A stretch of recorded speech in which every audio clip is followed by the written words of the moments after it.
to earth. Do you remember?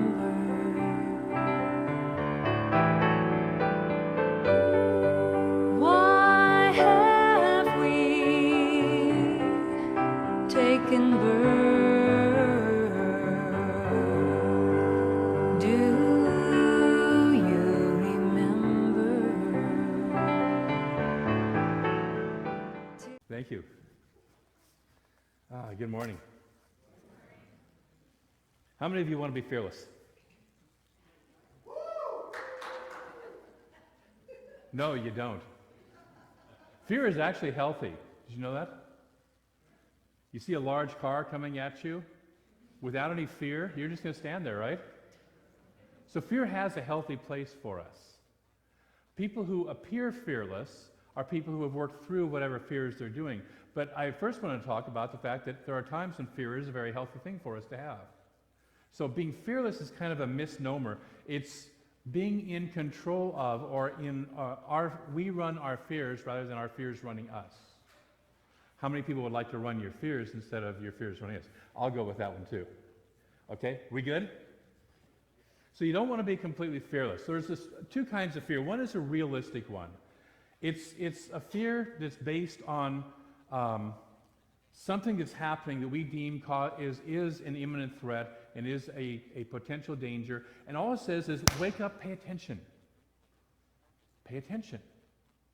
Be alert. Be more attentive than usual. If you're driving down the street and you see something kind of wobbling over a couple of lanes and lines, your mind hopefully goes, pay attention. This person might not be fully present with their car and they're driving, right? And it's good to have a little fear going on for that process until you get right past it. Okay?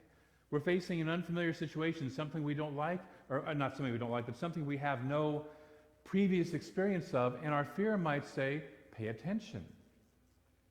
Pay attention. So that's a healthy fear. It's good to have that. You don't want to get rid of that one. The one we're going to talk about more today, however, is the unrealistic fear. Unrealistic fear is something that is not about any clear and present danger. It's about kind of an underlying, constant companion that kind of pulls us back. It's like driving down the road with the parking brake on in our lives. Some of you know people like that, right? I mean, nobody here I know, but you've met people who are like that. You know, so it's this irrational thing. It has no real basis, but we run with fear anyways. And we run with feeling that fear, and it holds us back and it slows us down, and we don't take the chances. We don't live the fullness of life that we want to and that we really need to because we're living in that fear.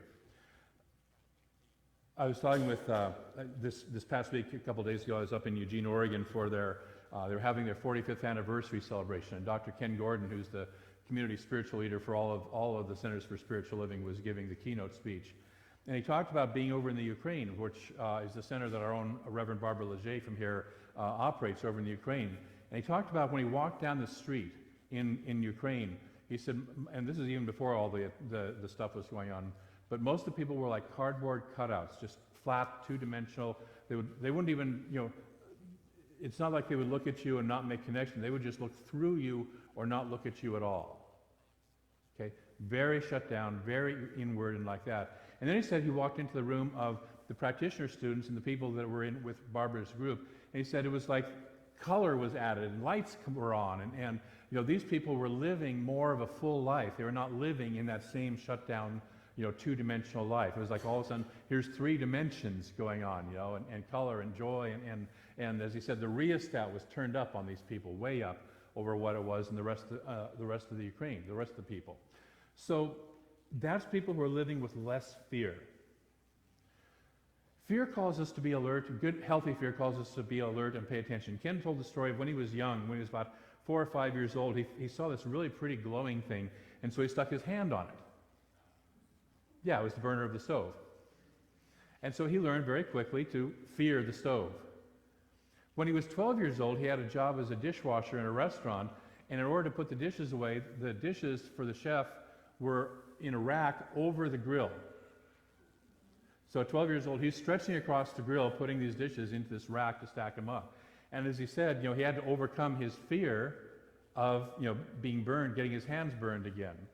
But what it was it also called him to pay close attention. You don't want to be asleep or not paying attention when you're doing something like that, right? And so it's working through that. There's a fear there, but it's a rational fear. It's something you can see, and you can say, this is why I have it. So rational fear, the way that we know that it's rational and realistic is we can deal with it. Okay? We can understand the source. We can understand the reason why I'm afraid. I can look back and break it down very quickly. It's that thing right there, right in front of me, right here, right now. It's present. We can create a plan to work around it. Okay? And we can also focus on our desired outcome, the desired outcome that we want. When I was in my early 20s, I worked for my cousin who had a photography studio, advertising photography studio in Portland. And one of our jobs required us to, the two of us, to be strapped into a small helicopter and go up and take photographs of basically it was a Kenworth truck. We had Kenworth as a client. It was doing rounds along the bridges on the Willamette River. And so we're up in this helicopter, and we take off from a place called John's Landing there and up and over. Now, there's two things you should know. Number one, I don't know how to swim. And I have a great fear of water. And we were taking off right over the river. And number two, I had a fear of heights. Two major fears. Boom, right there. I mean, it was just smack in my face. It's like, oh, one of those words that I don't say it from the pulpit anymore. Oh, doggone,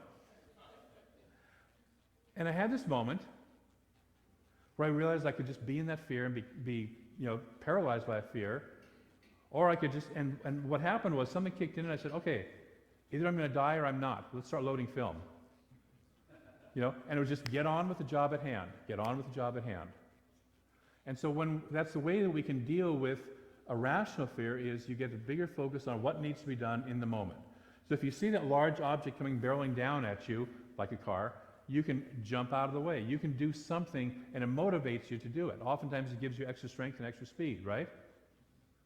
You suddenly, your car gets stuck on the railroad tracks, the train is coming, and you suddenly get the strength of 10 people, and you can shove your car off the railroad tracks. Or the speed of a cheetah, and you get the heck out of there and don't care about the car. One of the two, So you can deal with it, you can handle it, you can work around it. The other thing to be aware of with fear is if I'm feeling fear, I'm not actually doing what I'm fearing. See, fear is anticipatory. Fear comes ahead of the event. If I'm doing the event, if I'm in the event, I'm not feeling fear anymore, I'm in the event. See, once I started loading film, I was not feeling fear anymore. I was loading film. It became really cool because our next job, a couple weeks later, was to take that same helicopter and go down to the Oregon coast and follow a log truck up the Oregon coast. And so here I am in this wonderful helicopter ride up the coast, looking back in at the coast, seeing views that I had never seen before. And at that time, a whole lot of people hadn't seen before because we were in a whole lot of plane rides and helicopter rides up the coast. Beautiful time. And if I'm sitting there living in fear, I'm not able to enjoy the beauty. But by that time, I'd handled that fear. It didn't bother me anymore. Deeper water was the ocean, windier conditions, but it didn't bother me, and I could both load the film and take in the beauty of the situation. Okay, so if you're in the fear is anticipatory. We're not in the action. So that's one of the other things with fear that we can do when it's realistic fear is we can move into action. We can start to do something, and it's done. It's taken care of. Unrealistic fear. Often there's no immediate threat. Okay? And oftentimes we live in an underlying fear as a way of life. There's something about us that I'm scared of life in general. As Ernest Holmes said, I don't have that faith in God, that faith of God that I need, and so I have my faith pointed in a different direction. I'll give an example of both those kinds of fear. You may have heard this. This is a story that you may have heard before. A young man and a young woman have been going out together for a while, and they're in the car towards the end of one of their dates. And she and some of her girlfriends have talked, and she said, she's kind of got a full head of steam going. It's like, we've been going together long enough now. I want something more from this guy. So, she's determined that she's going to have that conversation with him that night. And so they're on their way back home, and she says, we've been going together now for 6 months, and I would really love to have a deeper commitment, a deeper relationship with you than what we already have. And she looks over at the guy, and she suddenly notices that he starts frowning. And in her mind, She goes, oh my God, it's too early. I have done it. I've ruined another relationship by being too fast. I'm so selfish. How could I just think of myself? And she's off on a tangent about that.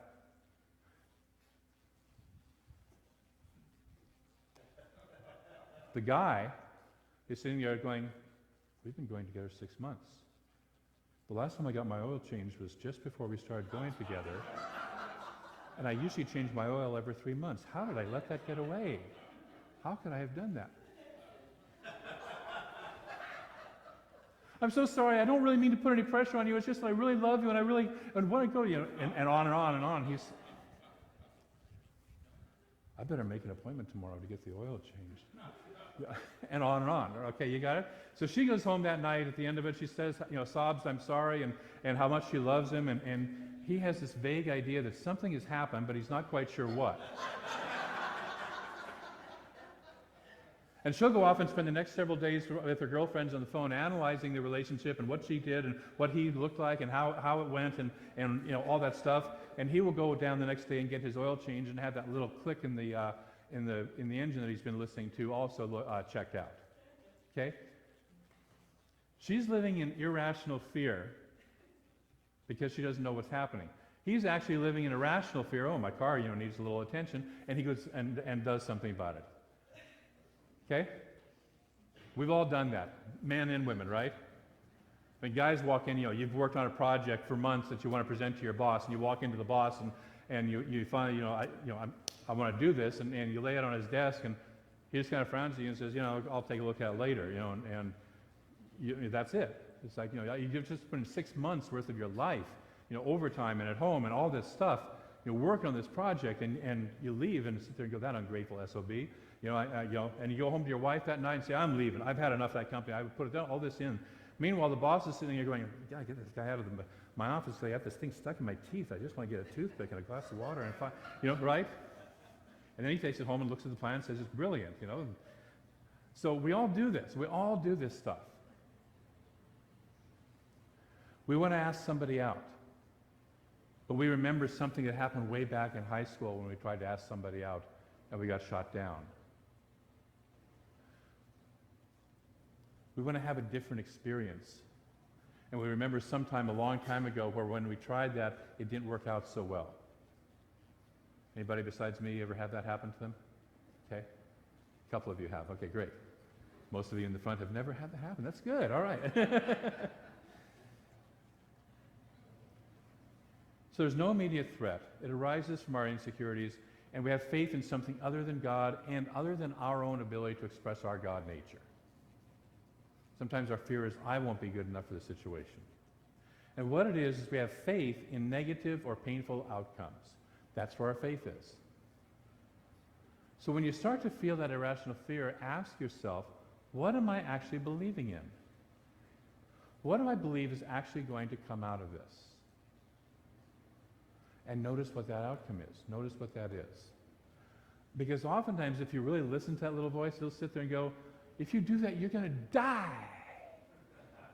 And when you really think about it rationally, it's like, the worst that's going to happen is the person's going to say no, and I'll keep on going.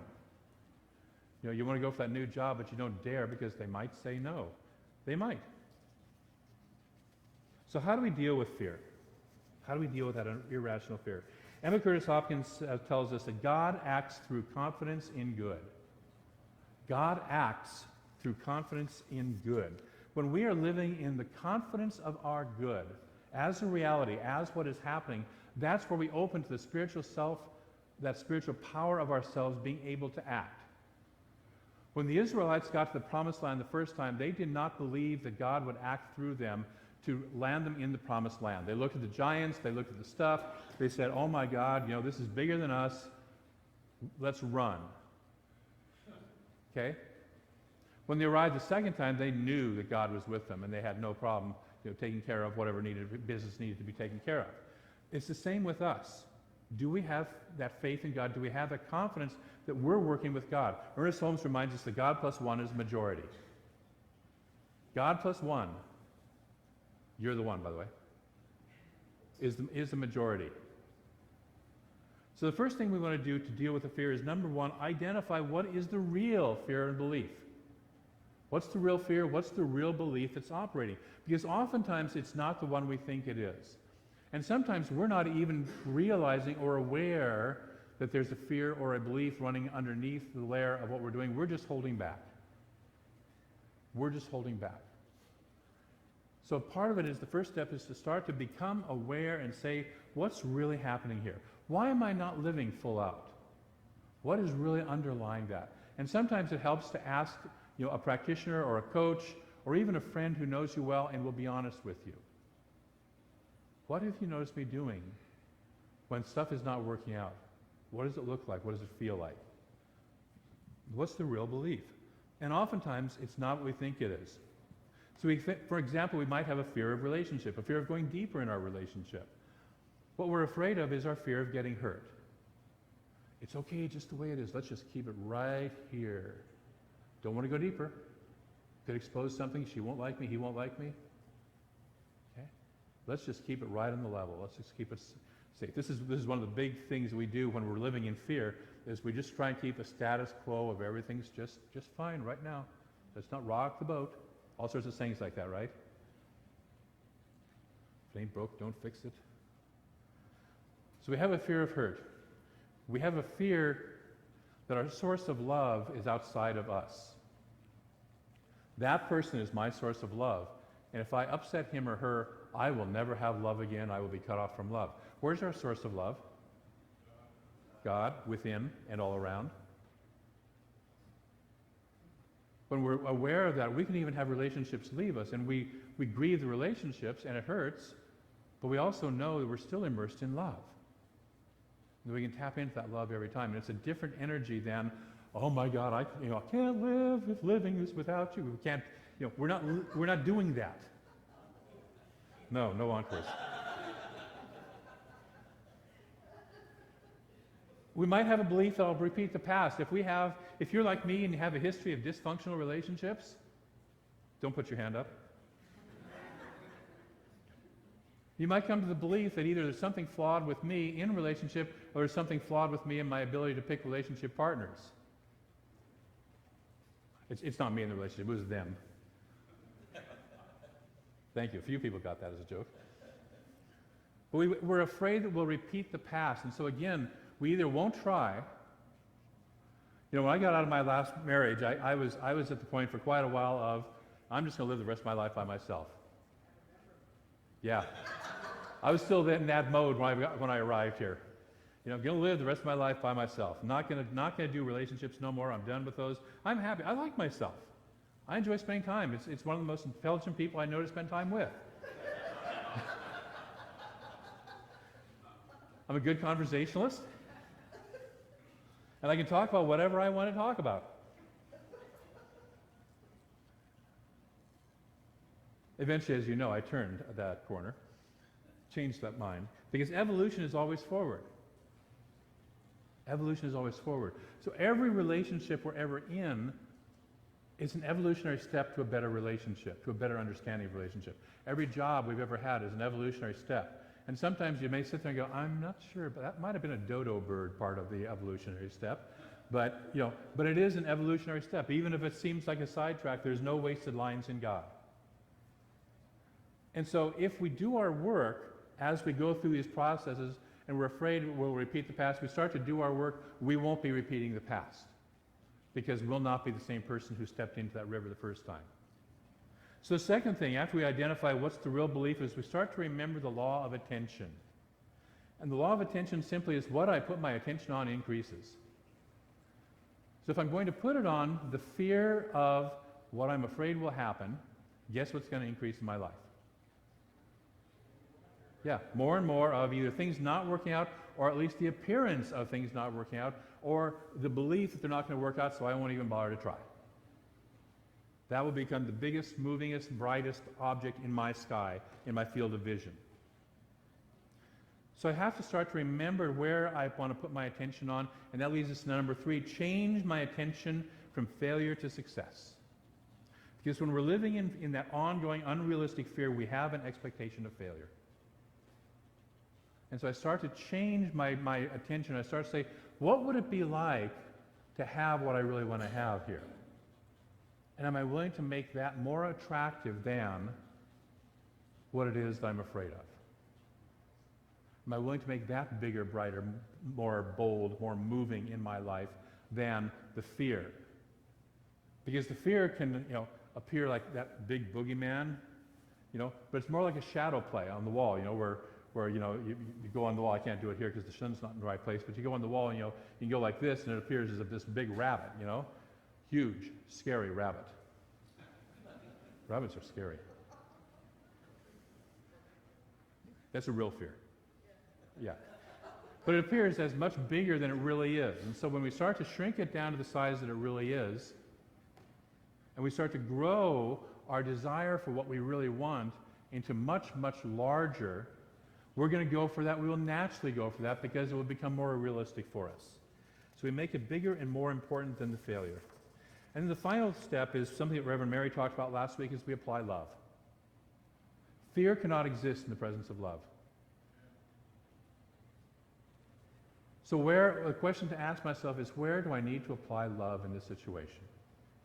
It might be love into the situation and the circumstance of what it is that I want. It might be love into, if I'm having a challenge with a relationship or a job or my money or my health, just holding that in love. One of my favorite little posture prayers that I learned a long time ago that helps, and you can do this with me, is if you have something or somebody that you're having a challenge with, is you just go, I praise you, I raise you in the name of love. I praise you, I raise you in the name of love. So if you have like a relationship partner, let's say my ex-wife, for instance, I won't name names, but just, I praise my ex-wife, I raise my ex-wife in the name of love. It starts to shift my energy around not only her, but around relationships in general. You can do it like this. I praise my money, I raise my money in the name of love. If you're going through some financial challenges and feeling lack, praise your money, raise your money in the name of love. You can praise your health or your body, or if it's something specific, I praise my left knee in the name of love, or in the name of health, whatever God quality you want to bring into it. Did I accidentally? Yeah. Subconscious. Okay, but anyways, Chris's left knee is healing right now, and so we can apply love to it. It's the most powerful thing we can do in the universe.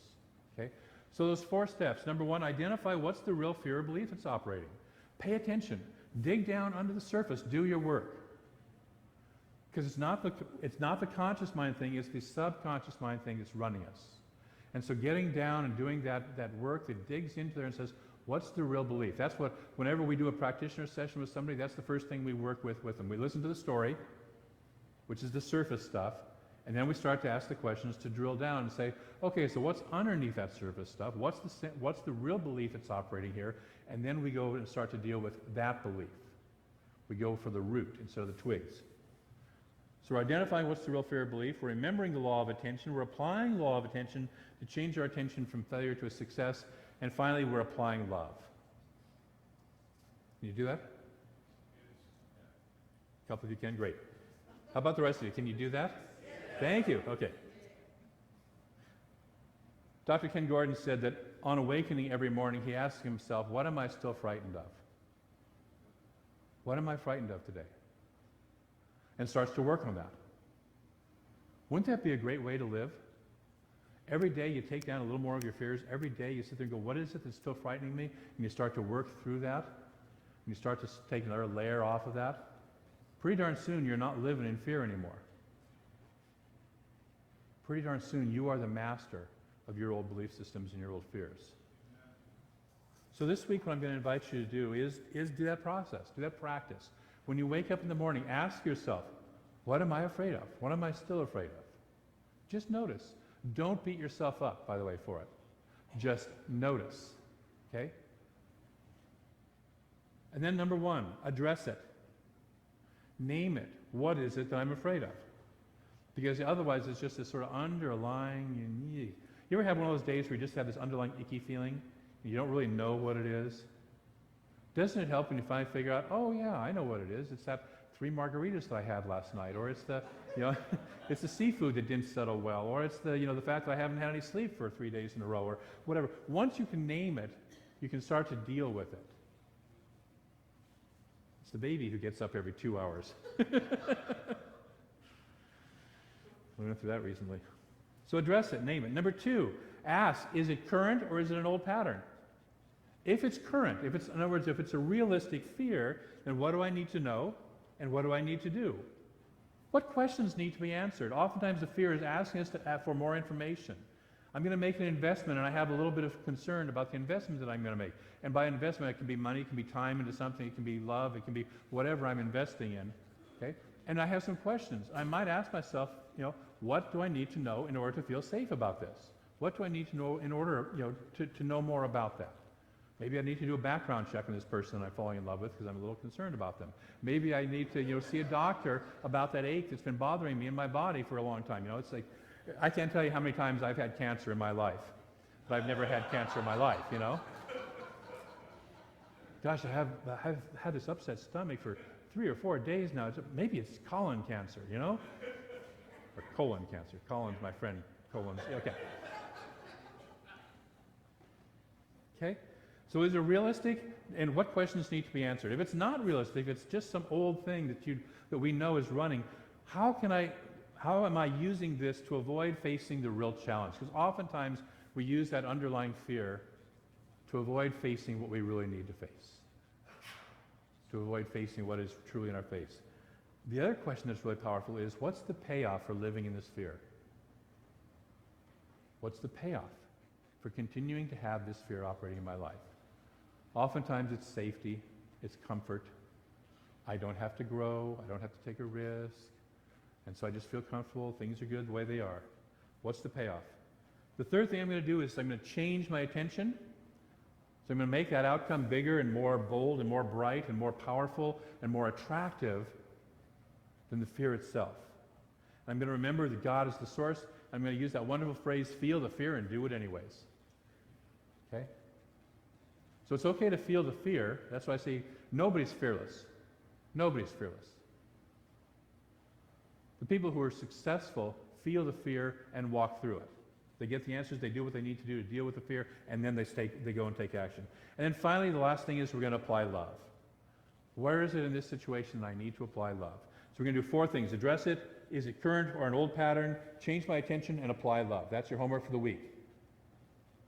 Got it? Everybody took notes on that? If not, you can buy the CD of the talk afterwards. We have a new CD copier, don't we, Michael? Yes, we do. All right, so we have CDs of this afterwards. Put it in your car and play it. You can watch it on the website in a couple days. I'm going to close with the second half of that reading that we did from Ernest. But what is fear? Fear is nothing more nor less than the negative use of faith. Faith misplaced, a belief in 2 powers instead of 1.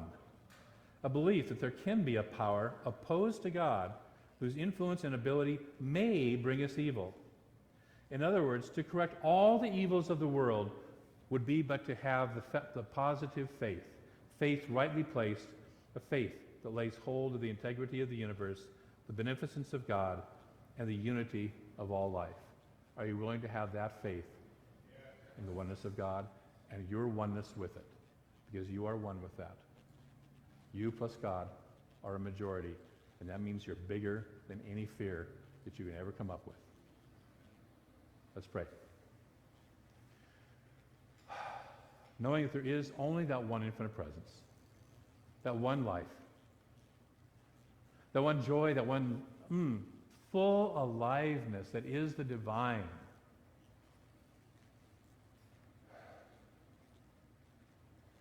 That life is bigger than anything else. That life is all that there is. And we are, by that nature, one of that life.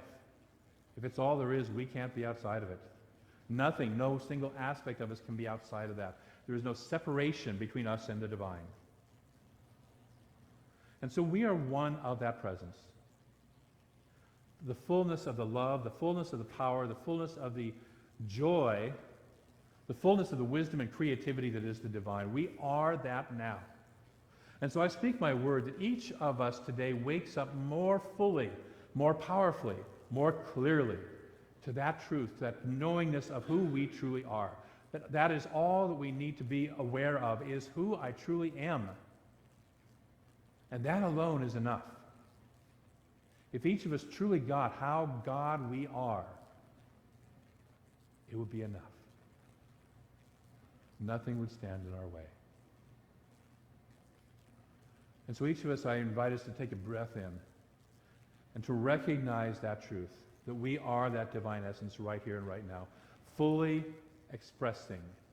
We say yes to being more and more expressed as who we already are. We take the brakes off. We open up the windows, we let the fear go out, and we let our light shine in this world. We no longer live in poverty. We no longer live in sickness. We no longer live in loneliness. We no longer live in lack. We no longer live in any of those old shadowy paradigms that we kept because we didn't know who we truly are. Because today we get it. Who I truly am is God, the light, the love, the wholeness in form.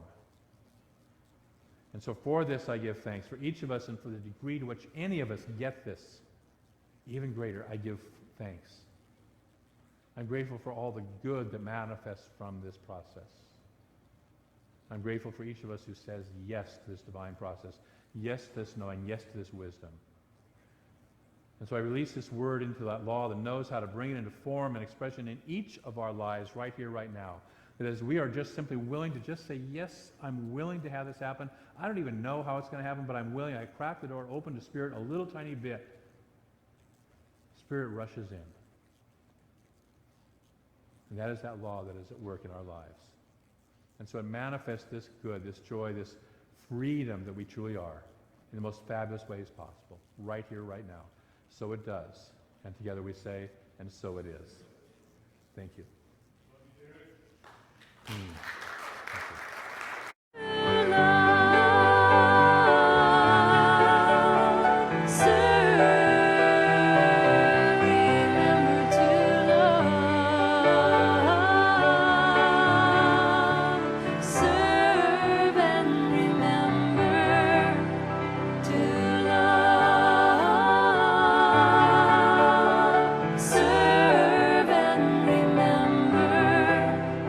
To love, serve.